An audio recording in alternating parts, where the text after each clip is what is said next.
The year was 1752, and the small village of Wiltshire lay nestled in the dense woods outside of England.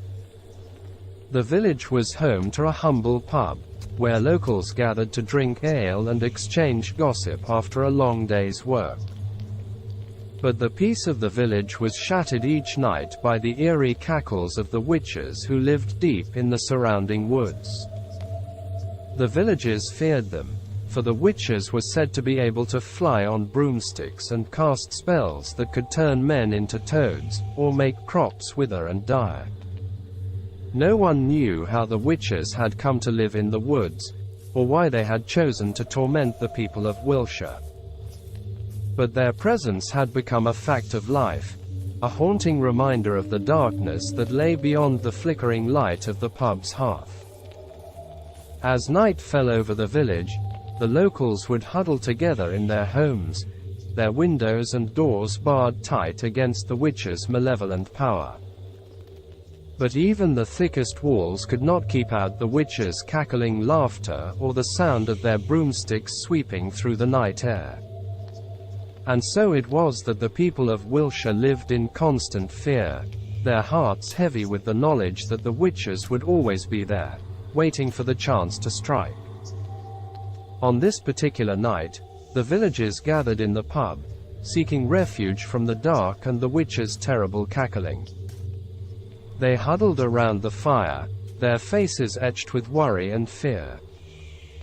The pub was filled with the sound of whispered conversations and the clinking of tankards, as the villagers discussed the latest rumors about the witches' activities.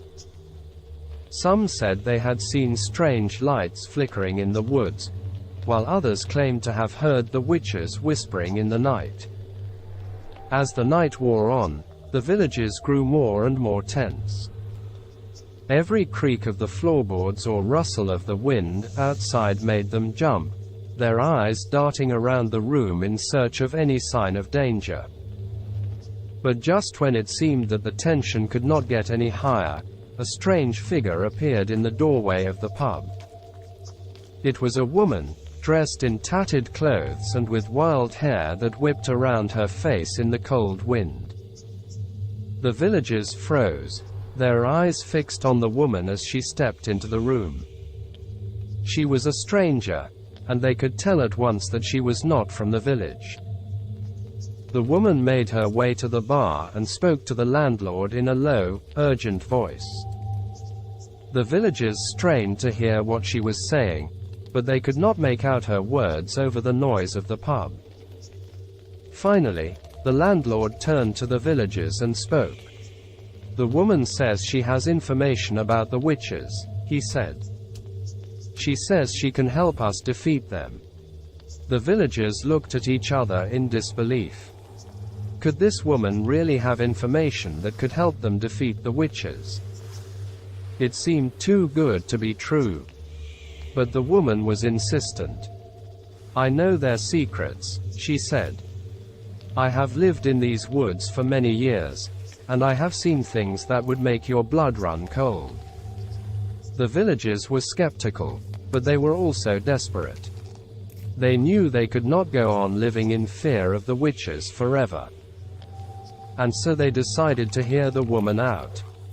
She told them of a powerful spell that could be used to banish the witches from the village forever. But the spell required a sacrifice, the blood of a pure-hearted maiden. The villagers were horrified.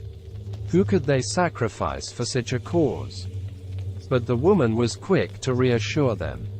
"I know of a girl," she said. "A girl with a heart as pure as the driven snow. She is young, but she is brave. She would be willing to make the sacrifice, if it means saving her village."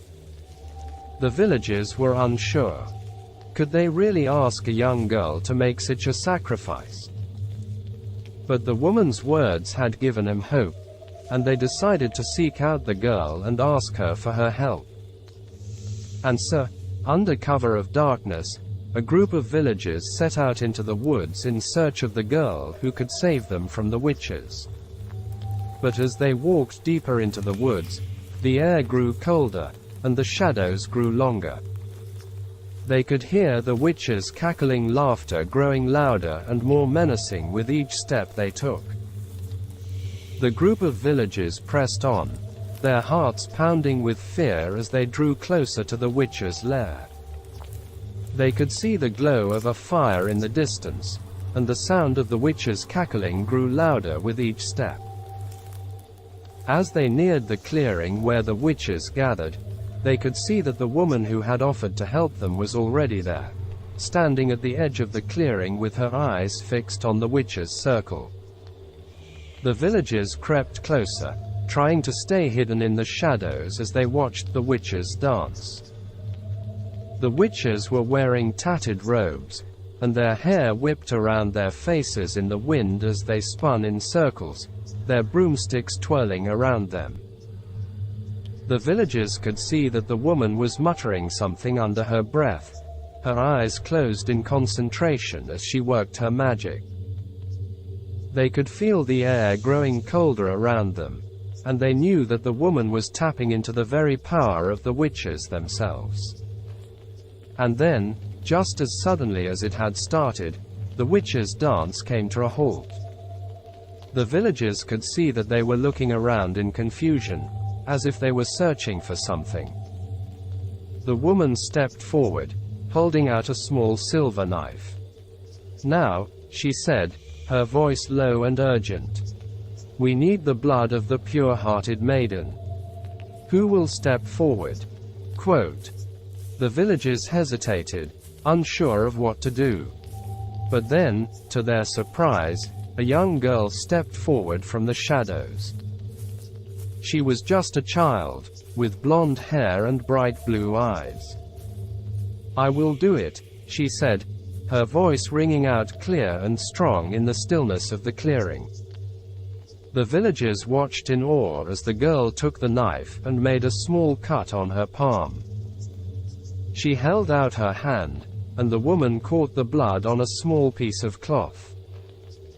The woman began to chant, her voice growing louder and more powerful with each passing moment. The villagers could feel the ground trembling beneath their feet, and they knew that something incredible was about to happen. And then, suddenly, there was a blinding flash of light. The villagers shielded their eyes, but they could see that the witches had vanished into thin air, leaving behind only a few scattered leaves and twigs. The villagers knew that they were safe at last. And as they made their way back to the pub, they knew that they would never forget the brave young girl who had saved them all from the witches' terrible power. The villagers celebrated their victory over the witches that night in the pub. They drank ale and sang songs, their spirits lifted by the knowledge that they were finally free from the witches' reign of terror. But as the night wore on, the villagers began to notice something strange. They could feel a chill in the air, and they could hear strange whispers coming from the corners of the room. At first, they dismissed it as their imaginations running wild. But then they saw something that made their blood run cold. A broomstick had appeared in the corner of the room, hovering in midair as if by magic. And then, slowly, a figure began to materialize around the broomstick, the figure of a witch. The villagers were terrified. They had thought that they had banished the witches from their village forever, but it seemed that they were still among them. The witch cackled as she swooped down from her broomstick, her eyes gleaming with malice. "You thought you had defeated us," she said, her voice low and menacing. "But you were wrong. We will never leave this village, and you will never be free of us."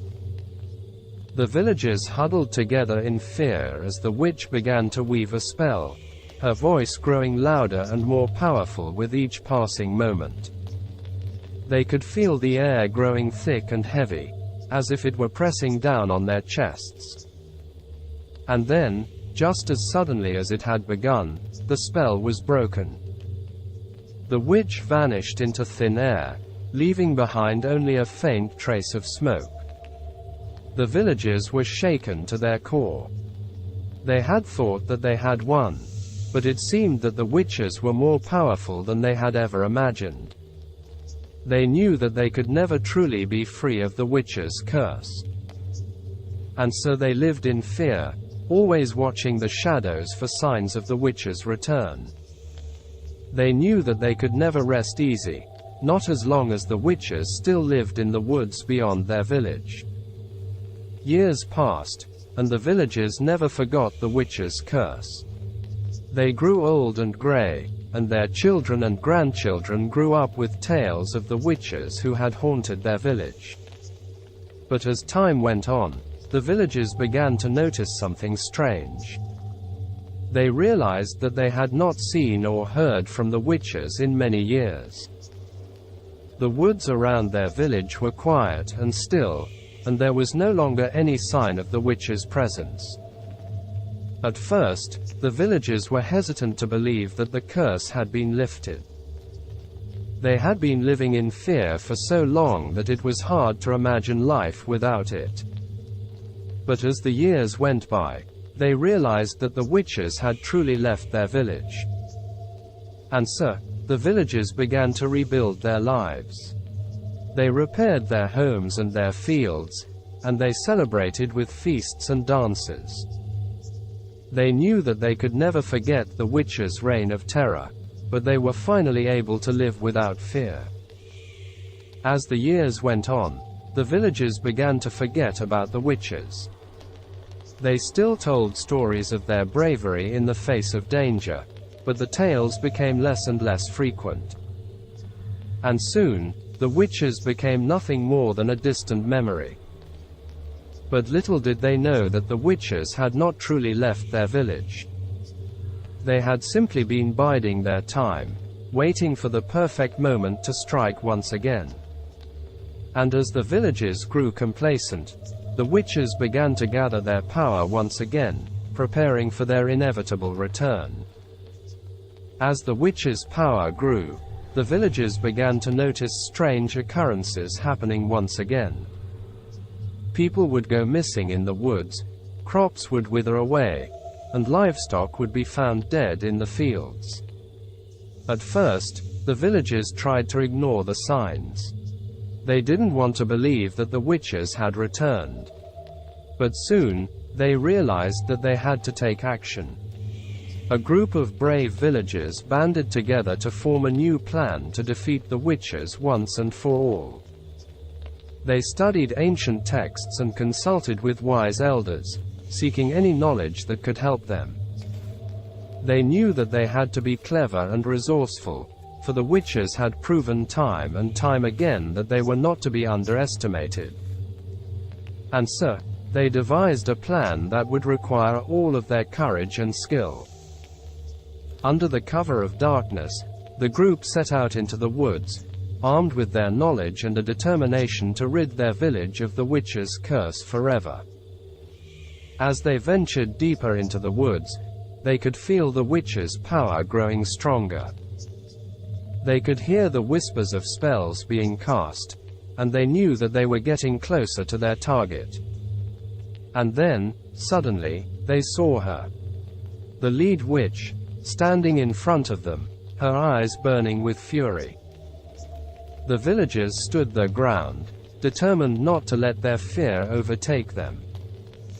They knew that they had to act quickly if they were to have any hope of succeeding. And with a mighty roar, they charged forward, their weapons at the ready. The battle was fierce and brutal, with spells being cast and weapons clashing in the darkness. But in the end, the villagers emerged victorious. The witches were defeated, their power broken once and for all. The villagers returned to their homes, weary but triumphant. They knew that they could finally rest easy, knowing that their village was safe from the witches' curse. And as they settled into their beds that night, they knew that they would never forget the bravery and determination that had led him to victory over the witches. However, as the villagers began to celebrate their victory, they realized that something was not right. The air was thick with a sense of unease, and the woods still seemed to whisper with an eerie energy. As the night wore on, strange things began to happen. Objects would move of their own accord, shadows would flicker in the corners of their eyes, and the sound of cackling laughter could be heard on the wind. The villagers tried to ignore it, dismissing it as their imagination playing tricks on them. But as the night went on, the feeling of unease only grew stronger. And then, suddenly, the lead witch appeared before them once again. But this time, she was not alone. She had brought with her an army of witches, more powerful and dangerous than any that had come before. The villagers were caught off guard, their previous victories seeming like nothing in the face of this new threat. The witches attacked with a fury, their spells striking the villagers with deadly precision. Despite their best efforts, the villagers found themselves overwhelmed by the witches' power. One by one, they fell, their bodies writhing in pain as the witches cast their spells. And as the last villager fell, the witches cackled with glee. They had returned, more powerful than ever, and the villagers were once again at their mercy. As the witches disappeared back into the woods, the villagers were left to contemplate their fate. They had thought that they had defeated the witches for good, but they had been wrong. And now, they knew that they would have to face the witches' curse once again, with no idea of how to stop it. But despite their fear and uncertainty, the villagers refused to give up. They knew that they had to find a way to defeat the witches once and for all, no matter the cost. And so, they began to prepare, gathering their strength and their knowledge in the hopes that they could overcome the witches' power once and for all. They knew that the road ahead would be difficult and dangerous, but they were determined to face it head-on. For they knew that the fate of their village, and their very lives, depended on their success. The villagers spent many sleepless nights studying ancient texts and consulting with wise elders, determined to find a way to defeat the witches. They searched for any weakness or vulnerability that they could exploit, but the witches seemed invincible. As the days passed, the villagers' desperation grew. They knew that the witches would not wait for them to find a way to defeat them. They needed a plan, and they needed it fast. And then, one night, a villager came forward with an idea. She had seen the witches' power firsthand, but she had also noticed something curious about their behavior. They always seemed to avoid certain areas of the woods, areas that were shrouded in mystery and legend. The villagers knew that this could be their chance. They rallied together, determined to explore these forbidden areas of the woods and discover what lay within. As they entered the woods, they felt a sense of foreboding wash over them. The air was thick with magic, and the trees seemed to twist and writhe as they passed. And then, they saw it. A clearing in the woods, surrounded by ancient stones and marked by the symbols of a long-forgotten religion.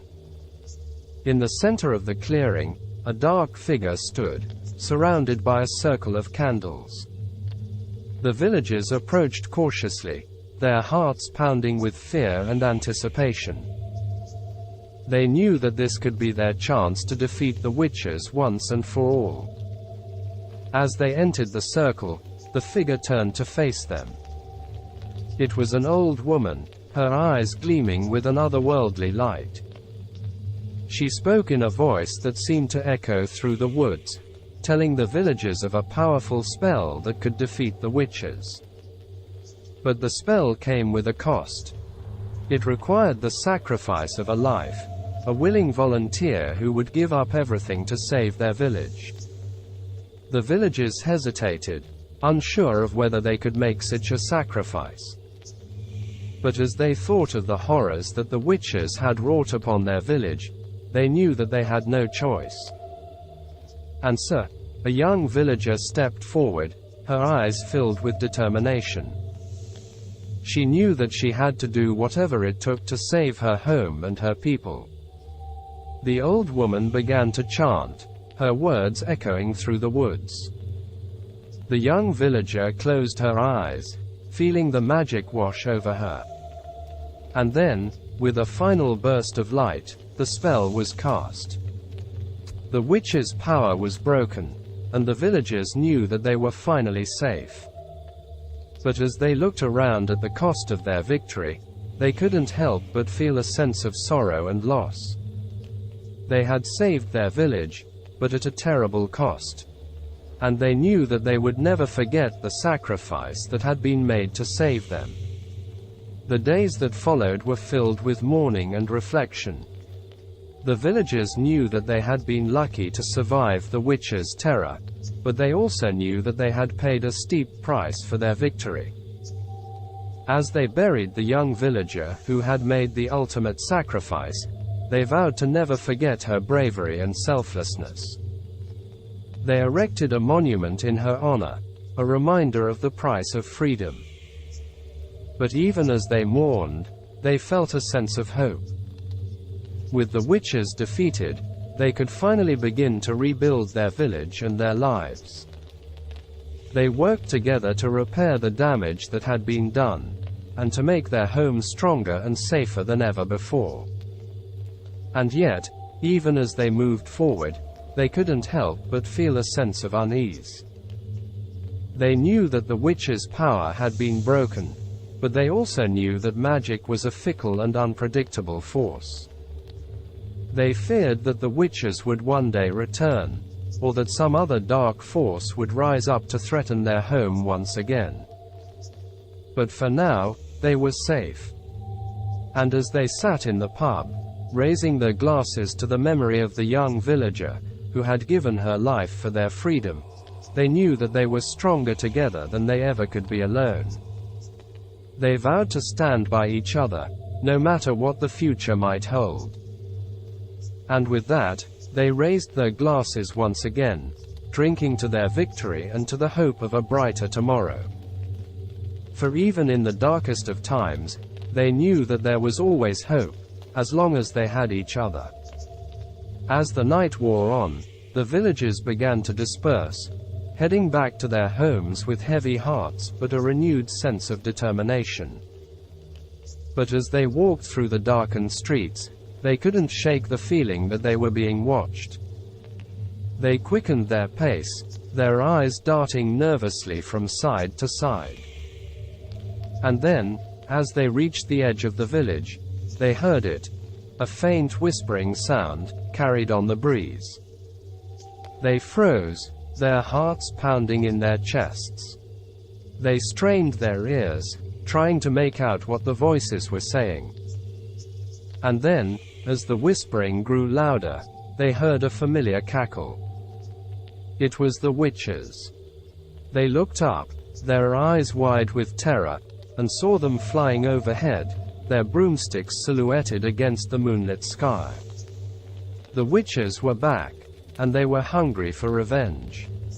The villagers scattered, running in all directions as the witches swooped down upon them. They cast spells and curses, their dark magic lashing out in all directions. The villagers fought back with all their might, but they were no match for the witches' power.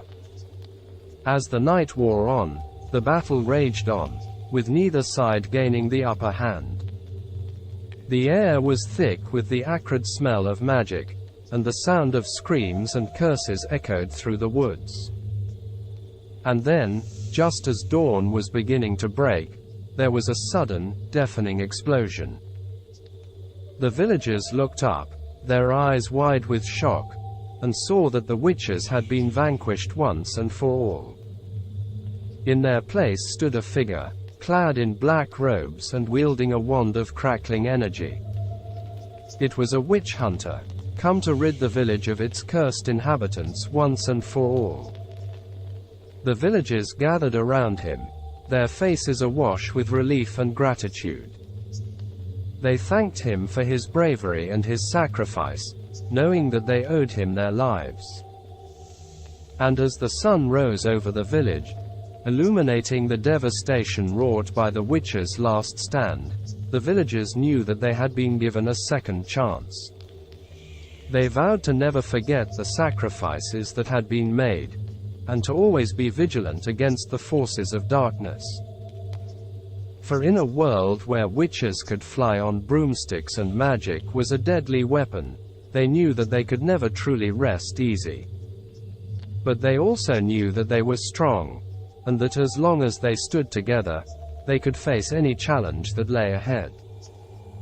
With the witch hunters' help, the villagers worked tirelessly to rebuild their homes and their lives. They cleared the debris left behind by the witches' final battle, and slowly but surely, their village began to thrive once again. But even as they worked, they never forgot the lessons they had learned. They knew that there were other dangers in the world, other dark forces that could threaten their home and their way of life. And so they remained vigilant, always watching, always ready to defend their village against whatever might come their way. Over time, the memory of the witches' reign of terror began to fade. New generations of villagers were born, and life went on much as it always had. But even as the years passed, the stories of the witches and the young villager, who had given her life to save her home, were never forgotten. And so it was that, many years later, when a new threat emerged in the form of a pack of werewolves, the villagers were ready. They banded together, just as they had done in the face of the witches' terror, and with the help of a seasoned hunter, they drove the werewolves from their village once and for all. And as they celebrated their hard-won victory, the villagers knew that they were strong, and that they could face anything that came their way. For they were bound together by a sense of community and a fierce determination to protect the place they called home. And so the small village outside of England continued on, its people strong and its spirit unbroken, a testament to the power of courage, determination, and the unbreakable bonds of community. Days turned into weeks, and weeks into months, but the fog remained. The villagers were cut off from the rest of the world, their once thriving community now reduced to a shadow of its former self. The fog brought with it a cold and clammy silence, broken only by the occasional cackle of laughter from the witches who had once tormented the village. As time passed, the villagers became resigned to their fate. They knew they would never be able to leave the village again, never be able to see the sun or the stars or the open fields beyond the forest. They were trapped in a prison of fog and mist, doomed to spend the rest of their lives in darkness. And so the village remained, covered in a dense fog forever, a reminder of the terror that had once plagued its streets. The witches had returned to their lair in the woods, and the villagers were left to pick up the pieces of their shattered lives. They had survived the witch hunts, but at what cost? The fog was a constant reminder of the horrors they had faced, and the price they had paid for their freedom. As the years went by, the villagers adjusted to their new way of life. They grew accustomed to the fog and the eerie silence that surrounded them, finding ways to adapt and make the most of their situation. The village became a strange and isolated place, cut off from the outside world by the impenetrable fog. But even in the midst of this isolation, the villagers found ways to come together and build a new sense of community. They shared stories and memories, passing down the tales of their ancestors and the witch hunts that had so nearly destroyed them. And while they never forgot the horrors they had faced, they also found ways to embrace the strange beauty of their fog-bound village. They watched as the mist rolled in and out, revealing glimpses of the world beyond, and they marveled at the strange and wondrous things that could be found in the gloom. As the years turned to decades, and the decades to centuries, the village became a legend in its own right. People spoke of it in hushed tones, wondering at the strange and haunted place that lay hidden in the fog. Some said that the witches still lived there, casting spells and curses on those who dared to venture too close. Others said that the villagers had long since perished, their spirits trapped in the endless fog. But for those who had lived there, the truth was more complex. They had survived, against all odds, and had built a new life for themselves in the midst of the fog. They had faced their fears and emerged stronger for it, and they had learned to find beauty in even the darkest of places. And so the village remained, covered in a dense fog forever, a testament to the resilience of the human spirit and the power of community to overcome even the greatest of challenges.